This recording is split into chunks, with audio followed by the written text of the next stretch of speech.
رات ہوتے ہی لوگ اپنے اپنے گھروں میں دبک گئے تھے۔ ٹھاکر اشونت نے بھی پنڈت کی لاش دیکھی تھی اور اپنے ان 5 لوگوں کی بھی۔ ان کو سمجھ نہیں آ رہی تھی کہ ان کو مارنے والا کون ہے، وہ کیوں مارا گیا۔ پنڈت مندر کے ایک کمرے میں پڑا سو رہا تھا جب اچانک ہی کسی نے اس کے کمرے کا دروازہ کھٹکھٹایا۔ پنڈت ہڑبڑا کر اٹھا اور خوفزدہ نظروں سے دروازے کی طرف دیکھنے لگا۔ کون ہے؟ مہاراج دروازہ کھولیے، میں بہت مصیبت میں ہوں، کسی بوڑھی عورت نے کانپتی آواز میں جواب دیا تھا۔ پنڈت نے اٹھ کر فوراً دروازہ کھول دیا اور دروازے پر کھڑے انسان کو دیکھ کر وہ ایسے پیچھے ہٹا جیسے اسے دروازے سے کرنٹ لگا ہو۔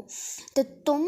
پنڈت کے منہ سے ڈرتے ڈرتے نکلا تھا۔ ہاں میں، سرسوتی نے اندر داخل ہو کر کہا اور دروازہ بند کر دیا۔ سرسوتی کو دروازہ بند کرتے دیکھ کر پنڈت کی سانس رک گئی۔ مجھے تو تم لوگوں نے مار دیا تھا نا، سرسوتی نے غصے سے کہا۔ دیکھ لو، میں پھر زندہ ہو گئی، مرنے سے پہلے جان لو کہ میں اس لڑکی کی بہن ہوں، سرسوتی نے کہا اور چپٹ کر پنڈت کا گلا پکڑ لیا۔ اس کے منہ سے حیوانی آواز نکل رہی تھی۔ سرسوتی نے پنڈت کو مرنے سے پہلے ہی چیر پھاڑ دیا تھا۔ پنڈت انتہائی اذیت میں مر رہا تھا، پھر اس نے دم توڑ دیا۔ سرسوتی نے اس کے گلے میں رسی ڈالی اور اسے بھی ایک جگہ لٹکا دیا۔ اس کے بعد وہ مندر سے نکل گئی۔ اس کا رخ ٹھاکروں کی حویلی کی طرف تھا۔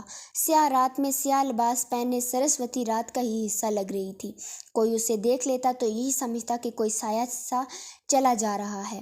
ٹھاکروں کی حویلی کا گیٹ بند تھا۔ سرسوتی گھوم کر اس کے عقب میں چلی گئی اور ایک جگہ سے دیوار پھلانگ کر اندر داخل ہو گئی۔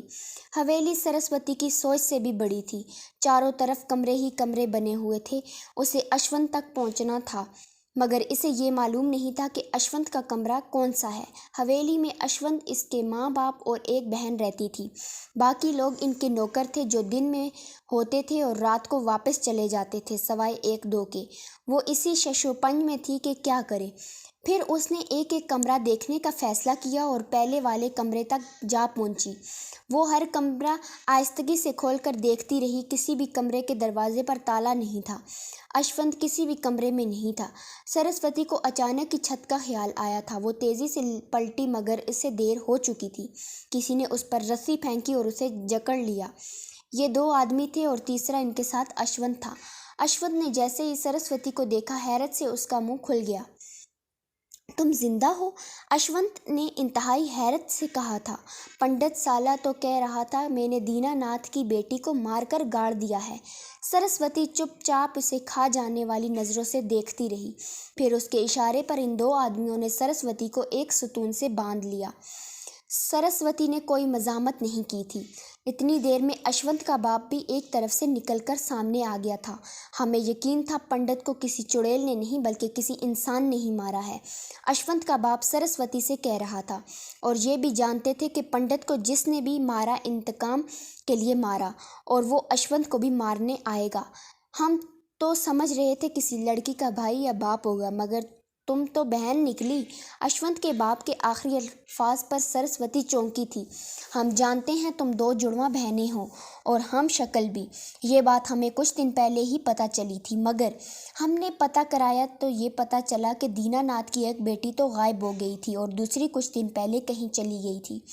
ایک کا تو ہم کو پتہ تھا کہ وہ کہاں غائب ہوئی تھی، مگر دوسری کا نہیں پتہ تھا۔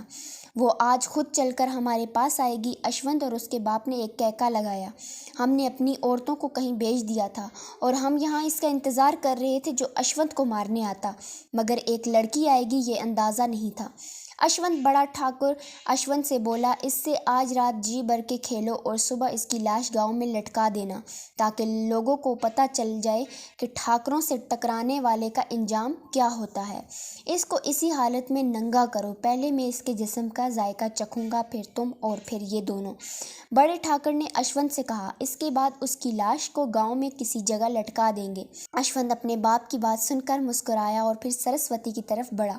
سرسوتی نے اس دوران ایک لفظ بھی منہ سے نہیں نکالا تھا۔ وہ خاموشی سے ستون سے بندھی ان کی بکواس سنتی رہی تھی، البتہ اس کے ہونٹ مسلسل حرکت کرتے رہے تھے جیسے وہ کچھ پڑھ رہی ہو۔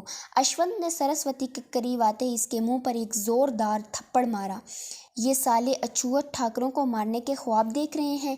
ساتھ ہی اس نے حقارت سے کہا تھا، مگر اسے کیا معلوم تھا کہ یہ سب جو سب کا مالک ہے، وہ آخر چاہے تو چڑیوں سے بھی باز مروا دیتا ہے۔ اشونت نے سرسوتی کا لباس اتارنے کے لیے اس کی طرف ہاتھ بڑھایا۔ سرسوتی آنکھیں نیچے کیے کھڑی تھی۔